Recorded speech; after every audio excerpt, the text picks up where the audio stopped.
G'day, I'm Joel Rasmussen from Fight News Australia, and today, ahead of his one debut, ahead of fighting for the first ever heavyweight Muay Thai one title, I'm talking to Mr. Alex Roberts. Alex, thank you so much for joining me today. Thank you so much for having me on.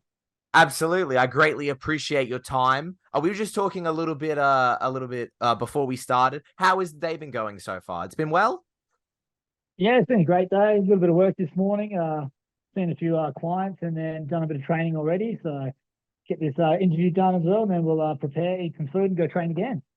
Excellent. So as I mentioned just there at the top of the interview, you are fighting for the first ever one heavyweight Muay Thai championship, and I wanted to ask having the opportunity to become the first person to hold this title, what does that mean for you?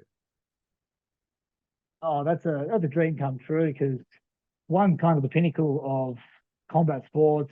It's the largest organization. It's absolutely massive. So to have the opportunity to be the first is something that I feel very, very blessed and very grateful for. And I believe that, yeah, it's my destiny to win this belt. So I'm going out there, 2 weeks time, and I'm going to put on an absolute spectacular show and get the job done as I always do.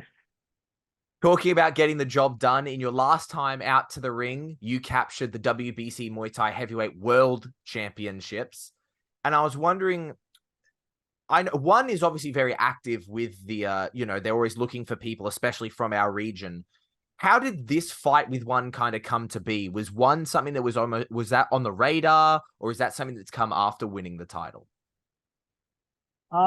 Yeah, I hadn't heard anything beforehand. I'm not sure if they were watching to kind of see how it all played out.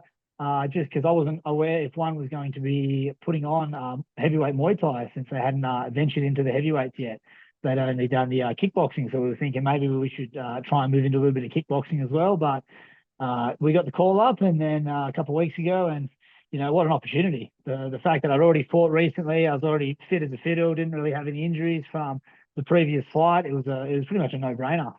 And to have such a spectacular opponent to fight against is even better because, he's a spectacular champion already. He's been absolutely killing it in one. So to get the opportunity to fight a guy like that is a dream come true. Of course, you're talking about Roman Krilia. That is your Kriklia, excuse me. That is your opponent for this bout. I do want to talk about him a little bit later, but I want to talk about that last walk you made to the ring, winning the WBC World title. What does, you talked about what it means to be able to fight for the first one heavyweight title, but what does it mean to hold that world championship, especially after I'm gonna use the phrase cutting your teeth, going through everything, becoming the number one contender before being able to fight for that belt? It was a spectacular rise, I think.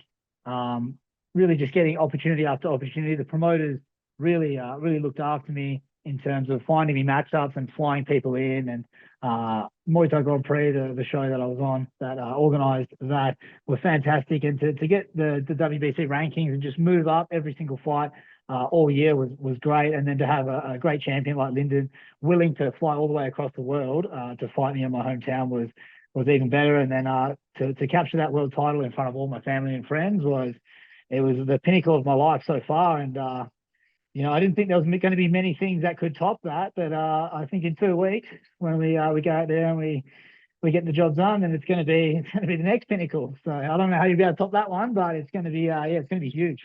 The only way is up, it seems. Talking about that fight on Muay Thai Grand Prix, I'd heard that you set a record selling out the most tables ahead of that bout. Who was there? Who was in attendance? What was it like fighting in front of so many friends and family?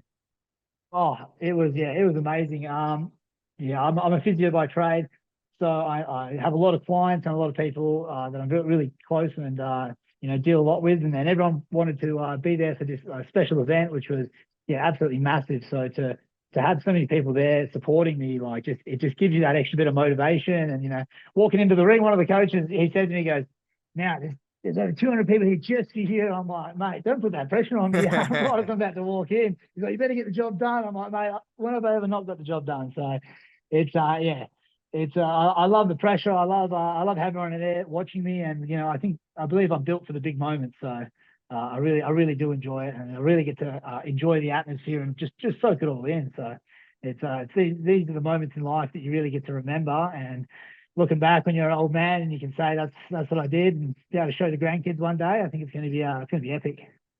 Well, talking about those big moments, this fight coming up in one is on obviously a huge moment, being the first fight for this title, but also on a legendary stage, Lumpini Stadium. That is legendary in Muay Thai. What does it mean to you to be able to fight in a stadium like that?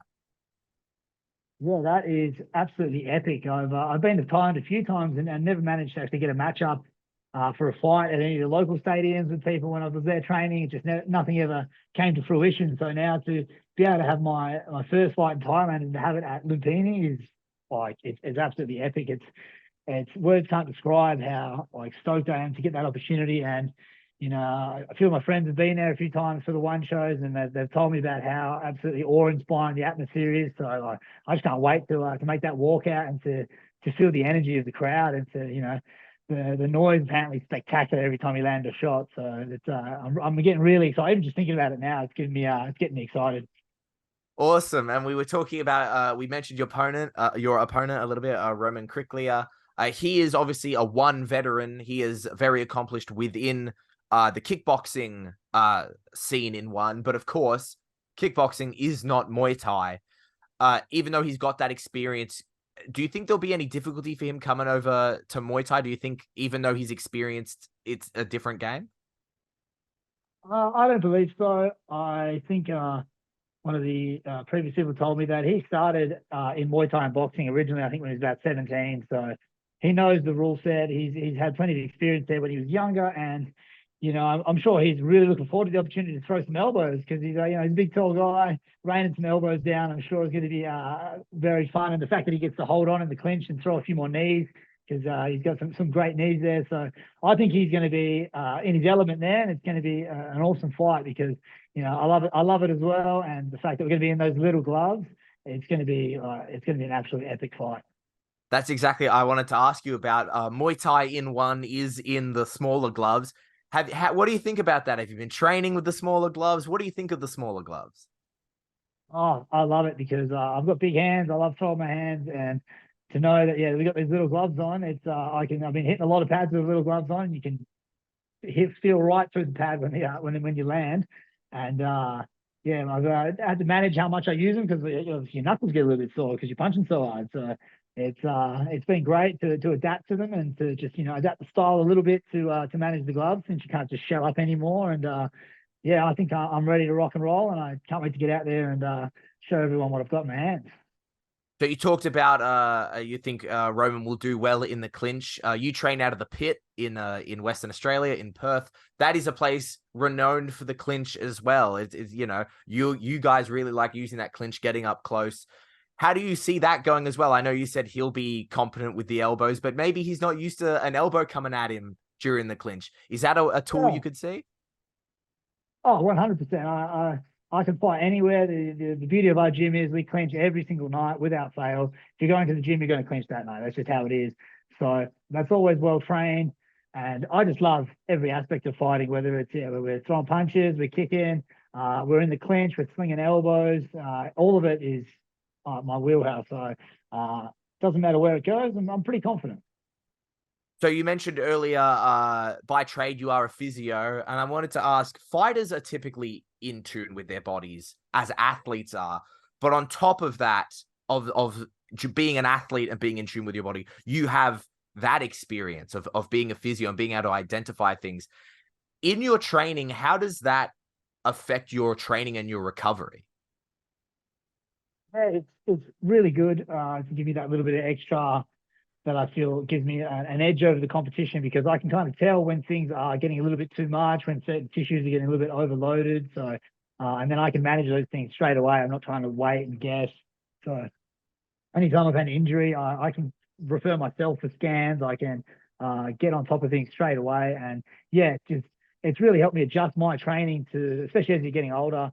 Your body doesn't recover the way it used to when you're younger. So I definitely manage my training load a lot better these days and get those recovery sessions in. And, I've gone down the sauna and the ice bath road as well, as I'm sure all the athletes these days do. So I'll be there tonight after training, just getting that little bit of extra work in. And yeah, I think it's a big advantage. And yeah, I'm always looking to find the next little bit of improvement. Talking about training tonight, I always do like to ask you. I know at the pit they are very. There is also, I don't use the word strict, but a very much of like, we train at this time. Be here. We are training. We are on. What is on for tonight? What am I not interrupting? But what does tonight's session look like for you? Night session. So yeah, I'll leave here at 3:30. So I'm at the gym by 4. 4 to 5 is the warm up. So you do your 5K run or your cardio, your sprints on Tuesday, Thursday, warm up skipping and stretch and get the body ready. So then by 5 o'clock, we're going to hit some pads, smash some pads, and then with the trainers, and then we've got our knees, abs on the bag and everything. And then by 6 o'clock, we'll be sparring and clinching. And then that'll take us through to about 7 o'clock where we finish up and just finish up with a little bit of body weight conditioning. Okay, and while you're over in before you get there, or I guess you get there, how far out from the fight are you planning on getting there? Oh, I think we're coming in about Tuesday, Wednesday, so it gives us a few days to acclimatise to the humidity and the heat, and then just get a couple little training sessions in. And good thing is we don't have to cut weight for this one, so there's no weight cuts, there's no having to drop the carbohydrates or do any water loading or cutting. It's just walk in, stand on the scales, and yeah, just keep eating as normal. How good is that on the body not having to cut weight? Oh, it's spectacular. My last few fights have all been in at heavyweight with no weight cuts at all. So it's the best feeling now just coming in, feeling fully fresh and not having to do any diets or any dehydration or anything like that. And it's fantastic. So I don't think I'll be cutting weight again soon. So over in you mentioned that you're going to go over a couple of days before, acclimatize, do some sessions. Will that be sessions kind of just with your team, or are you going to kind of hit up a gym while you're in town? I haven't actually made any plans yet. The team will obviously be there with us, so we're going to play that by ear. If Blair's already over there, so if he's got a gym that he wants us to roll down to, then we'll go down. But I don't know if you know, Blair lives half in Pattaya now and half in Australia, so he's already over there at the moment. So he's looking forward to it, and he'll be making the drive up. He's the local guide for you. He'll know where everything is. He is, yeah. We've got the inner Blair Smith to take us through Bangkok and to show us the way. So it's good to have him over there scoping these things out for us beforehand. Excellent. Alex, I thank you so much for your time. I greatly appreciate you talking to me today. Oh, thank you so much for having me. It's been a pleasure. Absolutely. You are fighting on One Fight Night 17 for the first ever Muay Thai heavyweight championship. That is available on Channel 7 in Australia, Amazon over in the States. That's cool. You're going to fight on Channel 7. Yeah, all my friends are pretty stoked to be able to watch me now on the normal TV. They don't have to pay the pay-per-view. They can just pop the telly on and yeah, on Channel 7 there or the 7 Plus, it's going to be on there. So it's pretty exciting. And Saturday as well. So it's in the day, which so people don't have to stay up late anymore, because usually I'm fighting at about midnight half the time in Australia. So now that it's on in the middle of the day, there's no excuses. Alex, thank you so much for your time. I greatly appreciate you talking to me today. So cheers, mate.